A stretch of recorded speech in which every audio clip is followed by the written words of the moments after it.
तक समान है, जो भरा नहीं है भावों से जिसमें रसधार नहीं, जो भरा नहीं है भावों से जिसमें बहती रसधार नहीं, वह हृदय नहीं है पत्थर है जिसमें स्वदेश का प्यार है।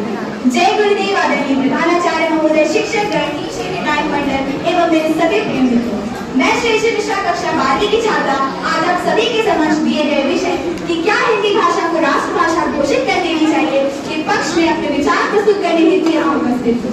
मान्यवर मेरे विपक्षी मित्र यहाँ देश में अनेक बोली जाने वाली क्षेत्रीय भाषाओं का वर्णन कर रहे हैं।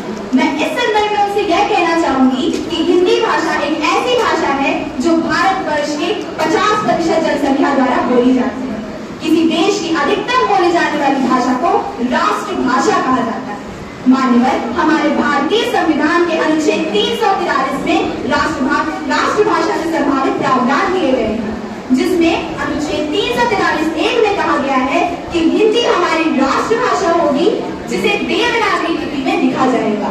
अनुच्छेद 343(2) में कहा गया है कि अंग्रेजी भाषा से सभी सरकारी कार्य होंगे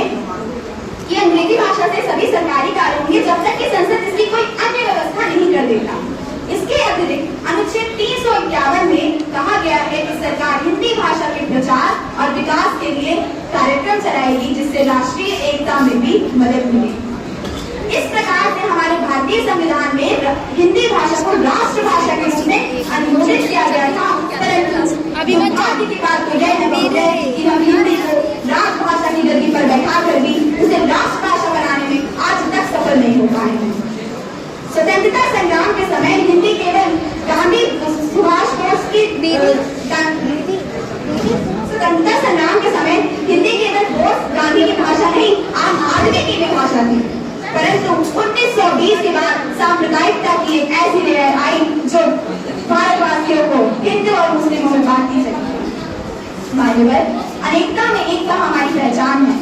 पहले भी कई बार विदेशी शक्तियों ने हमें कभी धर्म के नाम पर, कभी जाति के नाम पर, कभी क्षेत्र के नाम पर, तो कभी भाषा के नाम पर फूट डालकर हम पर शासन किया है। आवश्यकता है देश को एक सूत्र में बांधने की, हिंदी भाषा को एक सूत्र में, हिंदी भाषा देश को एक सूत्र में बांधने का कार्य करे। अंत में कुछ पंक्तियों के साथ अपनी वाणी को विराम देना चाहूंगी। भिन्न भिन्न भाषाएं अपनी भिन्न भिन्न है प्राण, भिन्न भिन्न भाषाएं अपनी भिन्न भिन्न है प्राण, भिन्न भिन्न संस्कृतियां अपनी भिन्न भिन्न है रूह। ना रोको इसे किसी क्षेत्र या धर्म की जंजीरों से, ना रोको इसे किसी धर्म या क्षेत्र की जंजीरों से, और सब मिलकर गिर जाए एक राष्ट्रभाषा की डोरी से। धन्यवाद। जय गुरुदेव।